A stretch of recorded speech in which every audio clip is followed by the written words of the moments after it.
respecto a las palabras tabú y eufemismos, una palabra tabú sería loco y un eufemismo sería enfermo mental, ¿no? También podemos decir, para no decir esa persona se murió, podemos decir pasó a mejor vida. Bueno, eso es con respecto a contexto social. Le doy el paso a mi compañero. Joseph. Mm, bueno, el contexto situacional se define como el entorno de una emisión que sirve para la comprensión de su significado. Por ejemplo, sería cuando dice un alumno, o un alumno se refiere a una idea. Si al entrar en un salón o oficina con 5 minutos mis 5 minutos de adelanto, el encargado de este lugar dice, vaya, qué puntualidad. Se entiende que este es un elogio.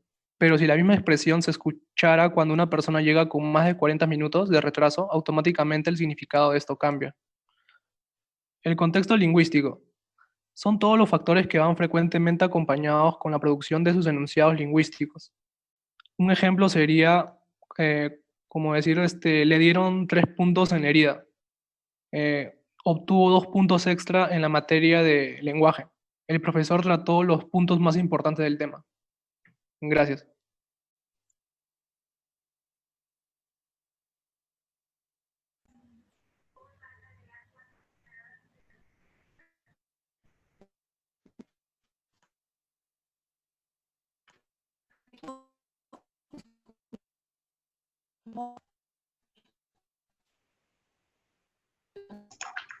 Profesora, disculpe. Profesora, no se le escucha. ¿No se escucha? Está hablando, no se le escucha también. Ahora sí. Ok, muy bien. Les decía, los contextos son sumamente importantes, sobre todo ustedes que van a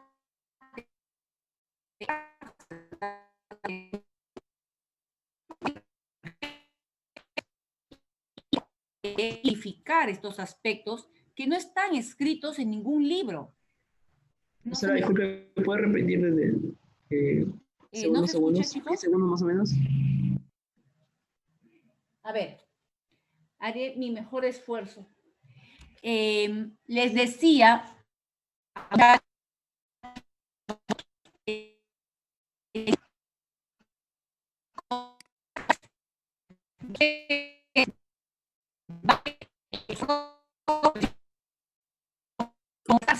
¿no se escucha? Sí, entrecortado, profesora. Por partes, a veces se le escucha bien y otras partes se le escucha muy entrecortado. Ya, a ver.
Profesora, no se le escucha.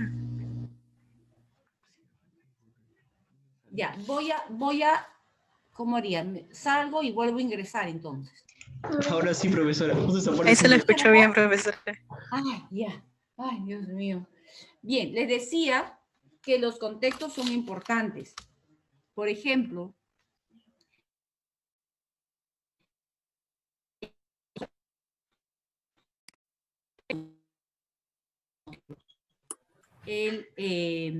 hay un licor que es el cañazo y que en ocasiones, dice ahí David, está en...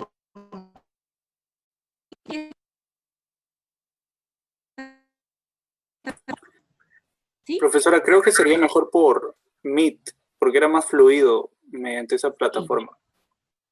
¿Ya? Sí, Entonces profesora, podría ser. nos vamos al MIR, entonces, por ahí nos vamos. ¿Ya? Voy a finalizar acá. Nos vamos al MIR, por favor.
Adelante, por favor.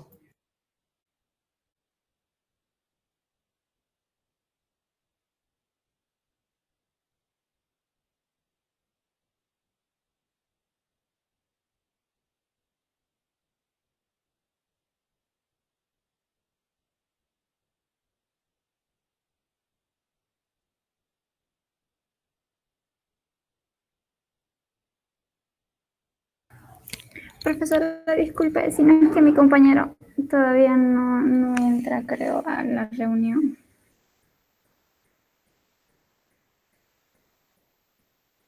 Ah, profesora. ¿Ya? ¿Sí? Estamos allí con John. Sí, profesora. Ya, adelante, por favor. Ya, profesora. Bueno, siguiente, vamos a ver. Ya dice, ¿qué es? No, esa no es. ¿Eso? Ajá. ¿Qué es la pragmática del discurso? Ya, es el análisis formal de las estructuras y el significado.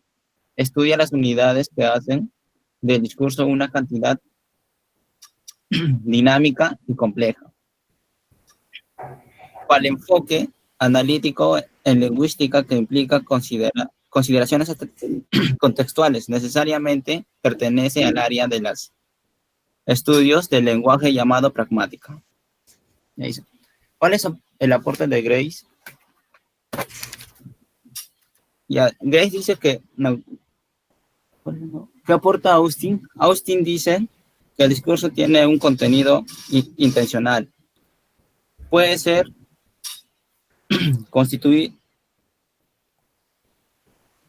constatado en los enunciados integrados en el habla, que son considerados unidades dinámicas del discurso. Esta realización del discurso está condicionado como mínimo por los siguientes factores: el sujeto y el destinatario, o sea, el emisor y el receptor, las condiciones de realización de la actividad discursiva y el fragmento de la realidad sobre el cual se hace la comunicación, o sea, el contexto. Estos se producen en 3 actos o fuerzas en conjunto.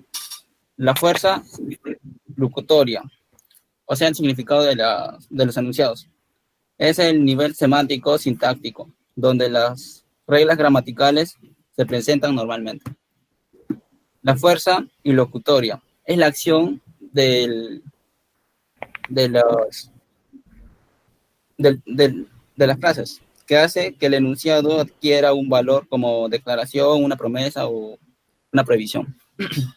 Y por último, las fuerzas perlocutoria, que es la influencia, que produce una respuesta en el receptor.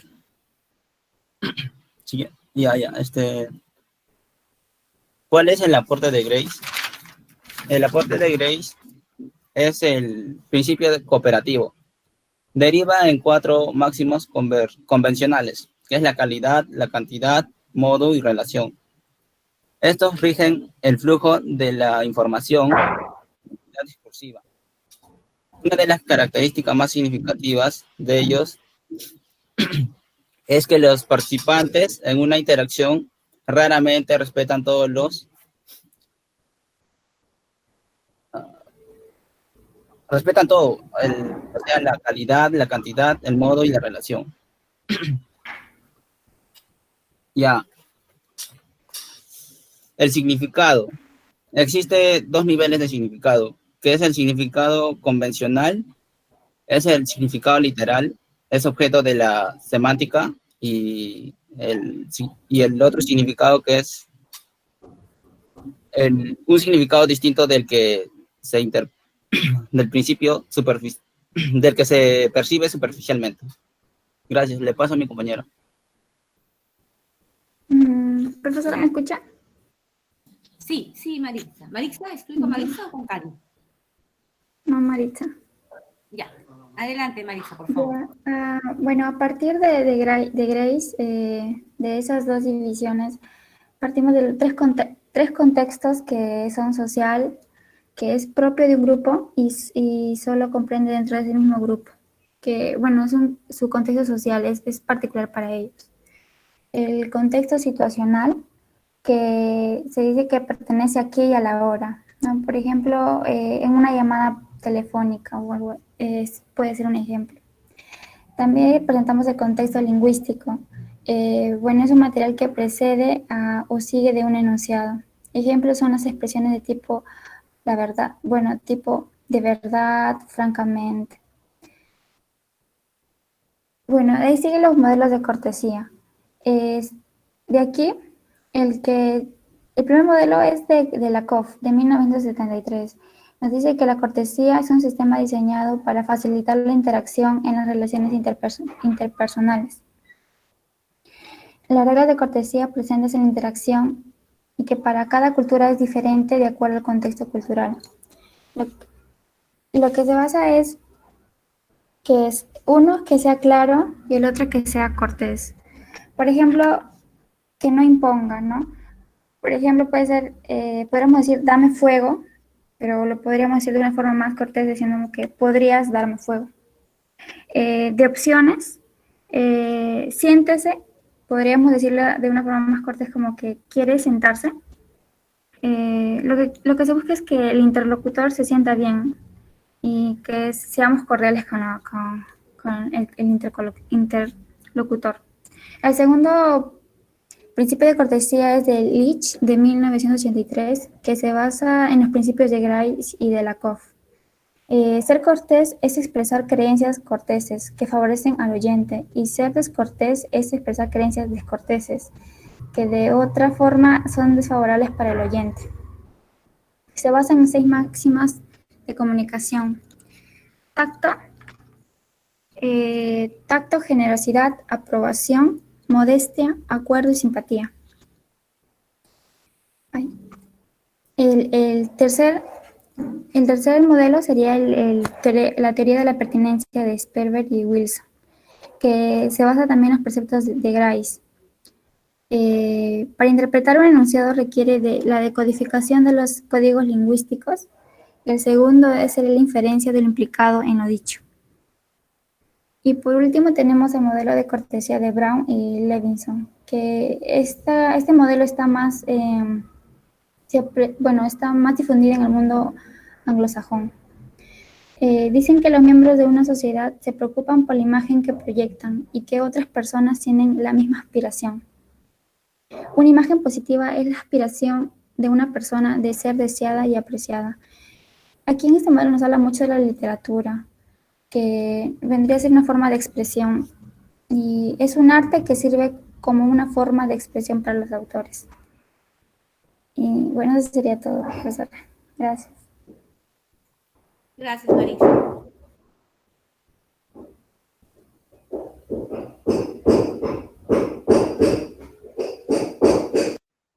Continúa Cari Venegas.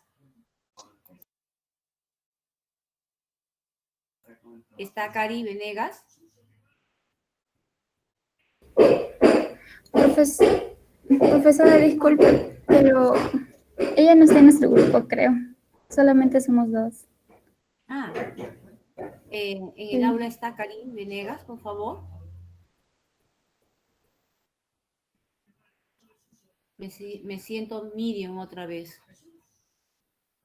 Está Cari, que se haga presente con un presente. Bueno, no está. Ok, muchachos, muchas gracias. Entonces, fíjense, espero que se me escuche mejor, de verdad, ya no sé qué puedo hacer, pero la pragmática aborda no solamente el significado más allá de lo literal. Fíjense a dónde hemos ingresado con esta lectura: a la cortesía. ¿Cuán distinto es? Prende tu micrófono. ¿Puedes prender tu micrófono, por favor? Fíjense, porque la cortesía lo que busca fundamentalmente es evitar el conflicto. Y el conflicto va a radicar, en principio, si es de manera oral, con el paralenguaje, los tonos de voz, la modulación, el timbre, la velocidad. Esto va a implicar en cómo recepcione la persona. Entonces, la cortesía, fíjense, la mesura en el hablar. Como una persona, cuando habla siempre de sí misma, resulta tan, digamos, chocante para quien recepciona su mensaje. Fíjense, son cuestiones tan básicas, pero tan importantes. Por eso que hay una frase que resume esto, que reza que la persona se ufana de lo que carece. Entonces, fíjense, estos criterios que fue mencionando su compañera son sumamente importantes para ustedes, porque lo que ustedes van a pretender es ser unos buenos comunicadores en el área en donde se desenvuelvan. Entonces, son aspectos, nuevamente, que no están escritos, pero que es importante considerarlos, porque ya los filósofos pragmáticos lo han hecho por nosotros, ya lo han trabajado, lo han desmenuzado este contexto para que podamos ser más conscientes al momento de comunicarnos y poder hacerlo de manera mucho más eficaz. Por eso es que dice, la pragmática nació como un apéndice de la semántica y como está vinculado al ser humano, por lo tanto, acá no es tanto una investigación cuantitativa, sino más bien sería una investigación cualitativa. No se puede generalizar, porque en cada cultura, en cada lugar, tienen sus propias normas sociales, sus propias convenciones y sobre todo sus normas culturales, que como ya lo han expresado acá, no nacemos con ello. Nosotros aprendemos en la cotidianeidad. ¿Ok? ¿Se me escuchó mejor? Sí, profesora. Oh, gracias. Dios mío, ya no sé qué hacer. Bien, entonces vamos a ingresar. Muchas gracias, Cristian. Profesora, aquí todo es nítido. Ay, muchas gracias, David. Gracias. Vamos a ingresar entonces a un tema que es sobre los signos de puntuación. Es muy bonito y permítanme ahora buscarlo.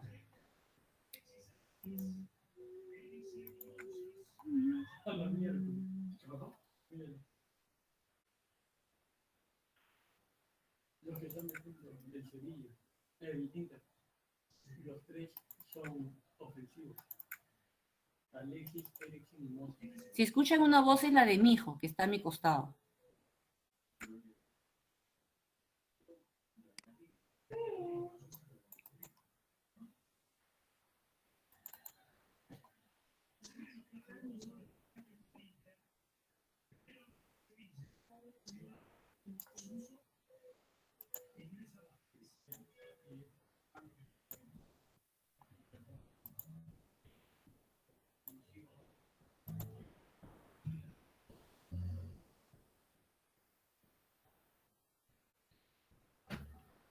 Muy bien. Y va justamente los signos de puntuación nos van a permitir dar una lectura de acuerdo justamente a lo que mencionaron como factores extralingüísticos. Y quería comentarles algunos aspectos. Ya hablamos que para una exposición es importante apelar al contexto del receptor, es decir, apelar a ejemplos que le sean cercanos, por un lado. Dos, uno de los grupos dijo, lo que voy a exponer es lo siguiente. Otro aspecto muy importante para toda presentación que vayan a tener, muchachos, es establecer sus objetivos para aterrizar al receptor sobre lo que vas a abordar, porque a veces un título engloba muchas ideas y puede el significado para el receptor ser mucho más rico de lo que realmente vaya a exponer la persona que ha preparado el material. Entonces siempre es bueno aterrizar las expectativas diciendo sobre esto voy a exponer, porque a veces un tema puede ser sumamente amplio. Asimismo, citar ejemplos, más imagen que texto,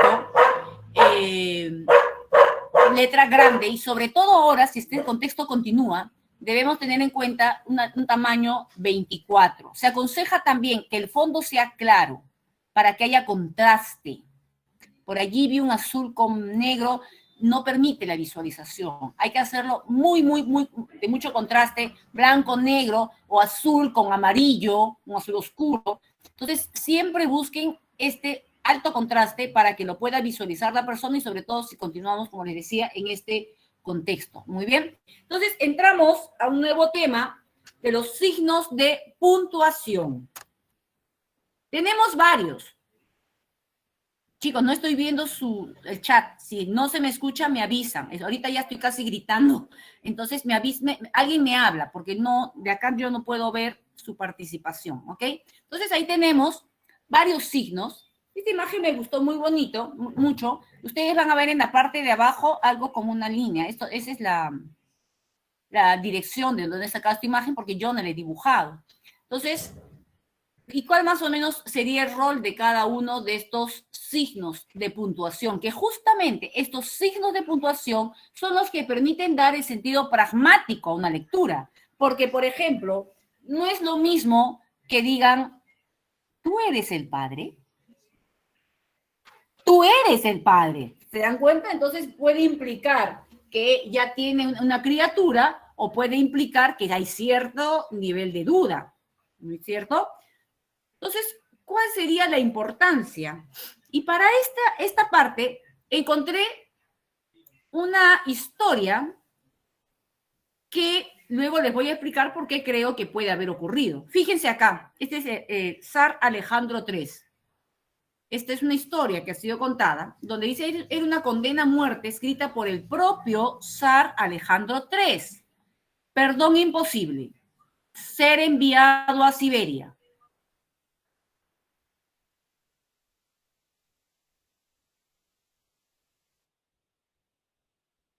Su esposa no tenía por qué ser enviada a Siberia. Obviamente, a Siberia es al destierro prácticamente, ¿no?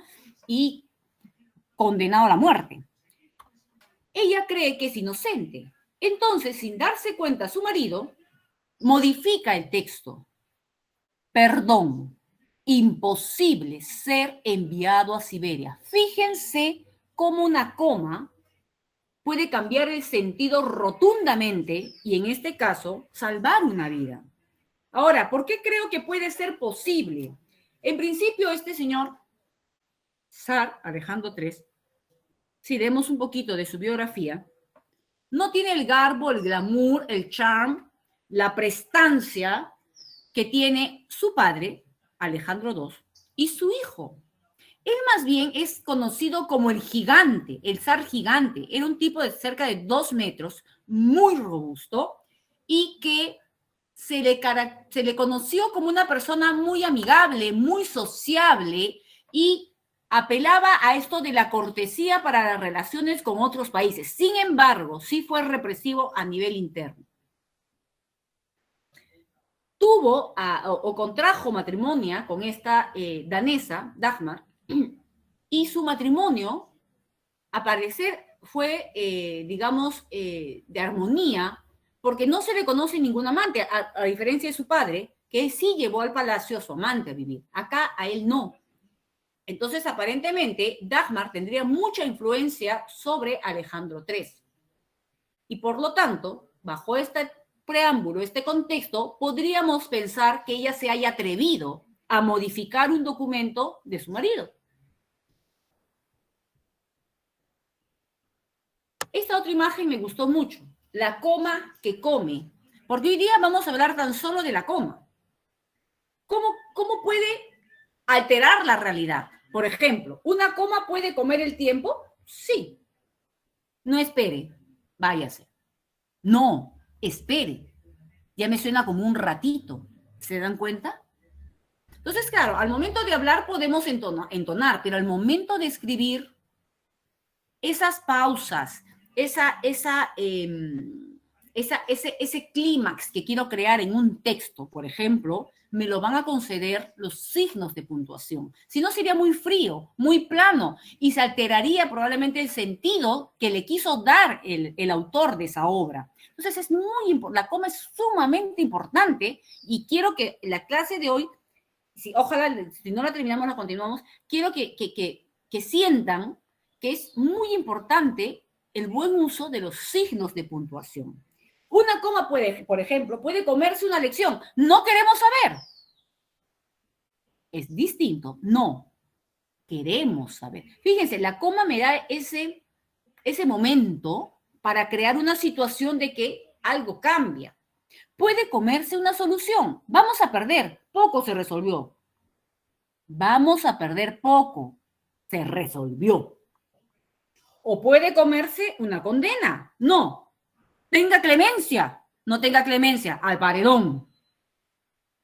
O puede tornarse situaciones cómicas. Vamos a comer, niños. Vamos a comer, niños. Ya aparece el cuento, pues, de Caperucita y el Lobo. Entonces, si seguimos con la coma, yo les pregunto a ustedes. En esa frase, si el hombre supiese el valor que tiene la mujer, se arrastraría en su búsqueda. ¿Dónde consignaríamos la coma?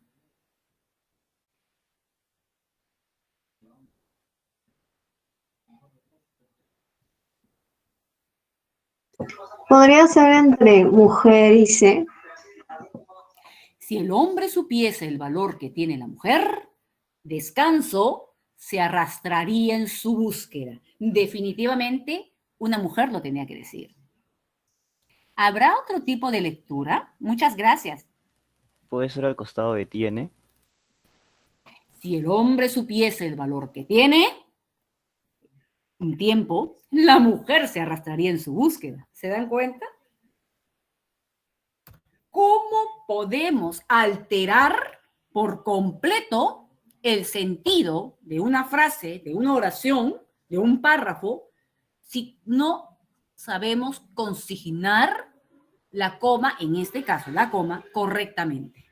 Entonces son dos sentidos opuestos. Y algo así me imaginaban que iban a responder, y justo ha coincidido su compañera y su compañero. Y está muy bien porque cada uno lo ve desde su propio contexto, ¿no? Entonces, la coma nos permite tomar un tiempo y luego viene un siguiente momento. Ahora, va a haber reglas, obviamente, en donde tampoco voy a colocar comas sin ton ni son. Hay ciertas reglas y son algunas que vamos a revisar hoy día. Debo entender entonces que la coma me da una breve pausa. No es muy extensa porque ya serían punto seguido o en todo caso me voy a otro párrafo si estoy escribiendo. Me da una breve pausa para organizar lo que viene. ¿Qué reglas puedo tener para utilizar una coma? En principio, cada vez que tengan que nombrar varios elementos, sea de cualquier categoría, si hay varios elementos, usamos la coma. Sin embargo, al último elemento, que siempre va a ir con una conjunción, la i o ni o la letra o allí, no le pongan coma, porque i, ni, o son alérgicos a la coma. No van. Entonces, ustedes pueden allí observar varios ejemplos. Debes llevar tu mascarilla, coma, tu alcohol en gel, coma, tu protector facial, y no hay coma. De igual forma, prefiere fresa, papaya o pera. No va coma. Ni come ni deja comer, tampoco va coma. Son alérgicos a la coma. Por lo tanto, el último elemento de una enumeración no va, si vamos a utilizar estas conjunciones, no lleva coma.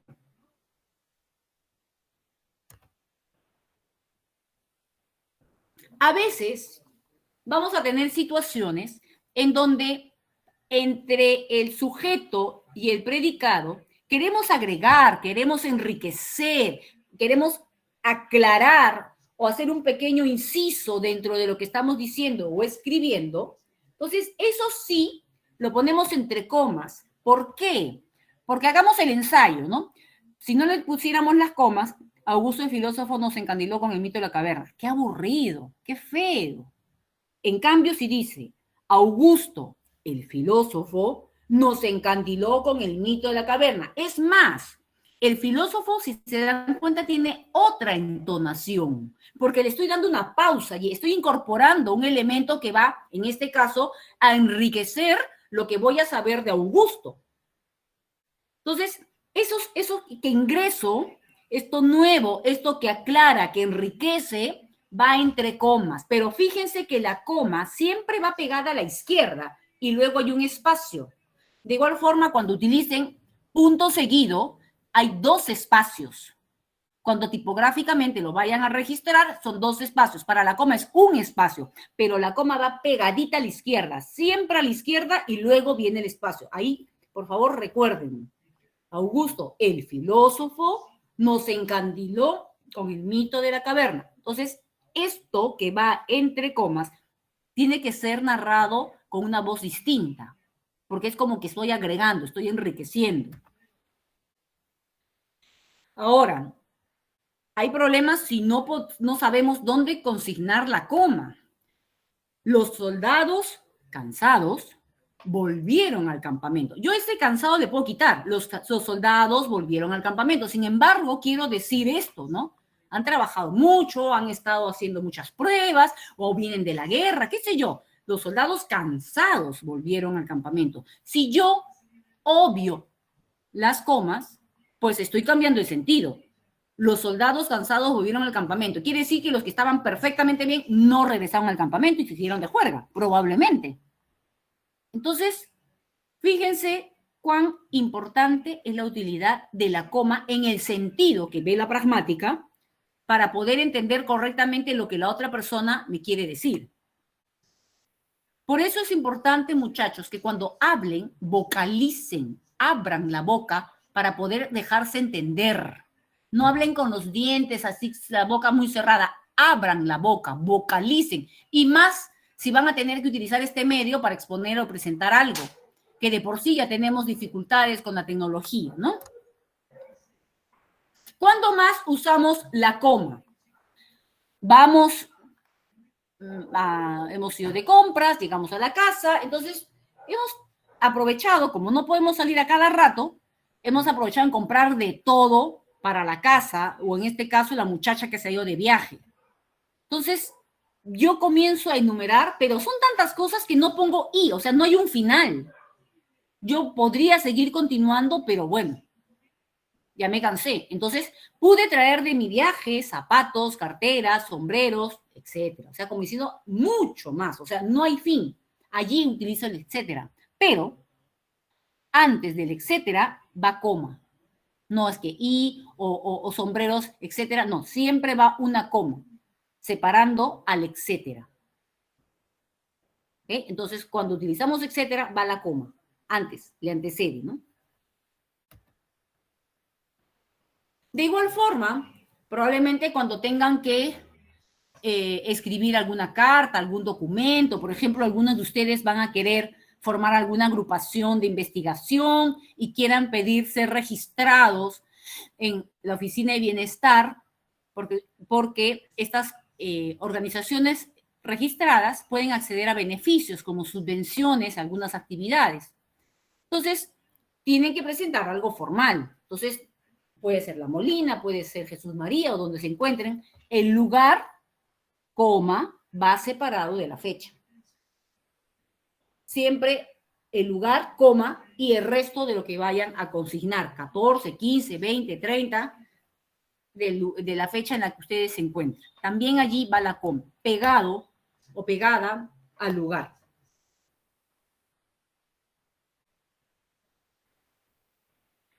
También usamos la coma en momentos de que queremos decir algo ha cambiado. Por ejemplo, siempre llega temprano.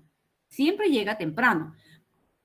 Pero para nosotros sabemos que hay ciertas situaciones que no siempre van a hacer que llegue temprano. Por lo tanto, estoy variando mi tono de voz. Siempre llega temprano, excepto si hay la Champions. Siempre llega temprano, excepto se encuentre con Margarita. Siempre llega temprano, excepto que hayan cerrado la avenida la Vía Expresa.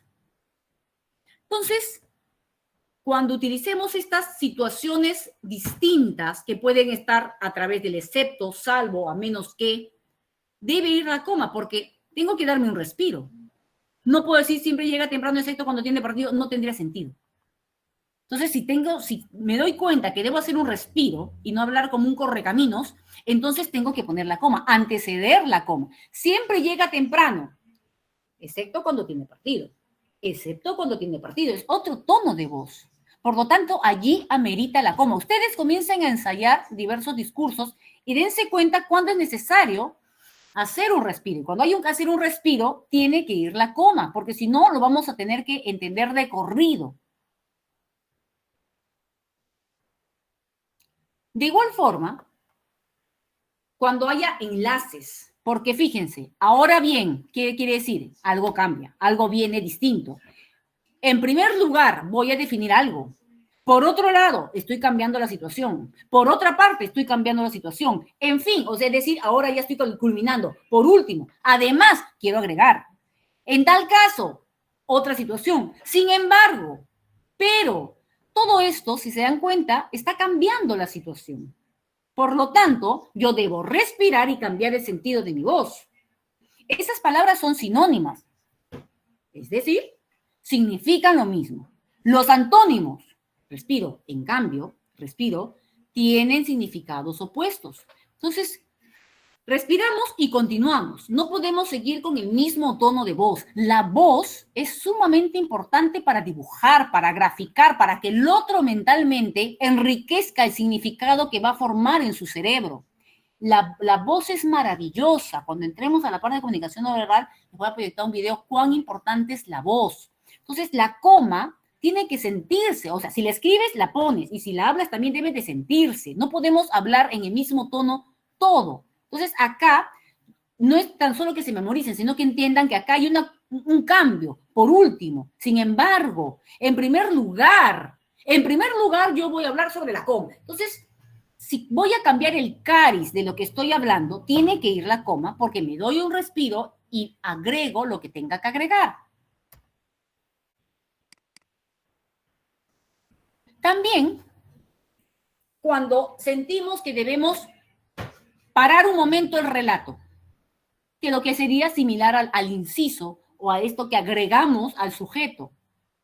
Su oficina, que se encuentra en el último piso, es muy espaciosa. Entonces, cuando tengamos que variar la velocidad de una conversación, de un relato, de una historia, de un cuento, allí entran también las comas, porque las comas son pausas.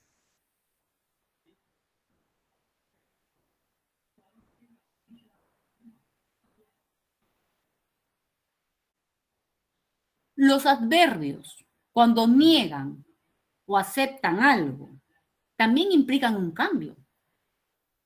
Hace poco hemos tenido la juramentación del Premier Valdés con su equipo remozado, su gabinete. Entonces, sí, juro. Qué feo sería que diga, sí, juro. Sí, juro. Entonces, digo, sí, espacio de tiempo, juro. Tiene que haber necesariamente una coma. De igual forma cuando negamos, no quiero comer grasas saturadas, porque estamos encerrados y encima voy a comer todo eso, voy a rodar, ya no voy a caminar. Entonces, no quiero. Entonces, si ustedes escuchan, si hay un respiro, tiene que ir la coma.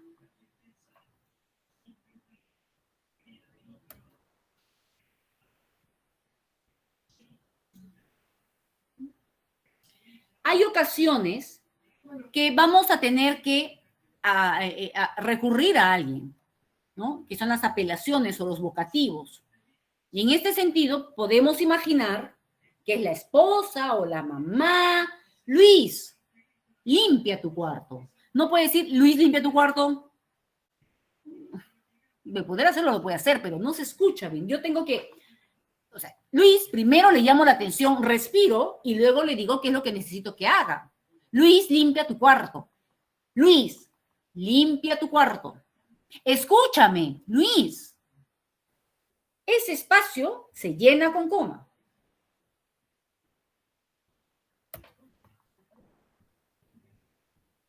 A veces vamos a estar un tanto poetas, queremos modificar el orden para crear un poco más de impacto. Ok, ¿vas a ponerme al final de quién estás hablando? ¿Quieres crearme un suspenso? Ya, pero me lo tienes que separar con coma. Por ejemplo, antes de que dieran las 12 de la noche en el reloj de aquel viejo restaurante, respiro, ella estaba allí. Entonces, yo he podido decir, ella estaba allí antes que dieran las 12. No, pero no me crea la expectativa que me lo pongas que cuando me lo pones al final. Entonces, puedes alterar, eso es lo bueno que tiene el castellano, es muy rico porque puedo variar el orden, lo que no necesariamente tienen las otras lenguas. Por eso que se dice que el castellano es mucho más complicado estudiarlo que el inglés o el francés, porque ya tiene como un determinado orden. El castellano es muy flexible y muy complicado para quienes no lo tienen como lengua materna. De igual forma, ahí hay dos amigas o dos primas, porque soy buena, te voy a acompañar. Ha podido ser a la inversa, te voy a acompañar porque soy buena. Entonces, ¿puedo darme el lujo de alterar el orden? Sí, pero no te olvides de consignar la coma, porque hay un cambio allí.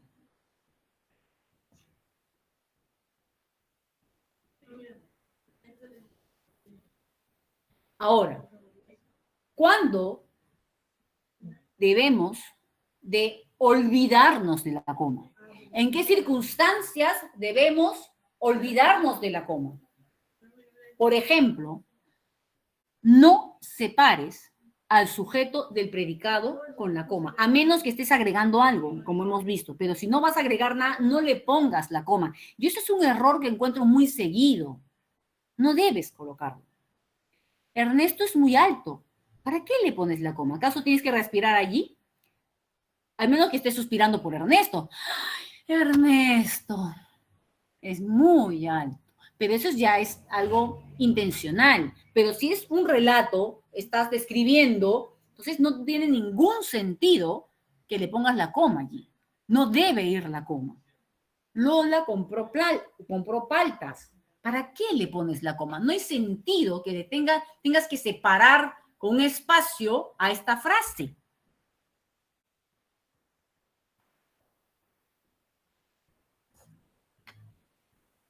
¿Cuándo más no se usa la coma? No deben separar al sujeto del verbo con una coma. No deben separar al sujeto y al verbo con una coma. Va todo así, tal cual. Por más que este sujeto sea un poco rimbombante, el magnífico cuadro de Renoir. Ok, es mío. El sujeto y el verbo van juntos. No los puedes separar con una coma. Van juntos.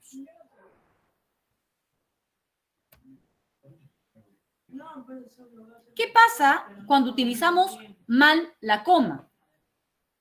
Probablemente algunos de ustedes conozcan a este muchacho, Pablo Alborán. Yo le he puesto la coma. Pablo Alborán, o sea, yo no, el texto, ¿no? Reina en la música española.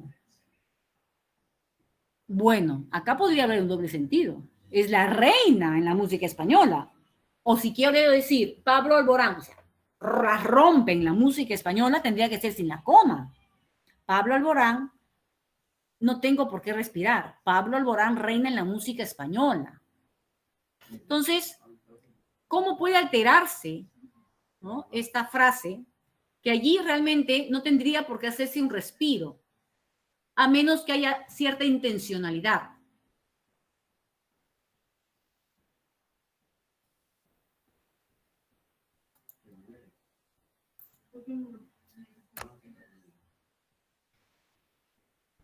Nuevamente, está el sujeto, no tiene que estar separado con el verbo. Don Juan, respiro, agoniza. Don Juan, agoniza, vete ya, hombre, ve la luz. Entonces, yo puedo alterar las cosas, pero esta es una frase en donde no debería ir la coma. Ahora, si yo quisiera darlo a tipo orden, porque lo odio a este tipo, Don Juan, yo tendría que utilizar los signos de admiración. Agoniza. Ahora, si le quiero dar cierta expectativa o de dolor porque ya se está muriendo, Don Juan, 3 puntos suspensivos, agoniza. Pero ahí no va la coma. Bien, ok, muchachos, son las 4. Probablemente algunos de ustedes tengan clases. No quiero cortar sus clases. Entonces vamos a quedarnos aquí. Vamos a continuar con los signos de puntuación la siguiente clase y vamos a hacer algunos ejercicios. Muchas gracias, disculpen los problemas técnicos escapan de mí, pero bueno, espero que les haya gustado y que les haya sido de provecho esta clase y felicito la participación de todos ustedes en esta primera exposición. Que tengan una linda tarde y un buen fin de semana, muchachos.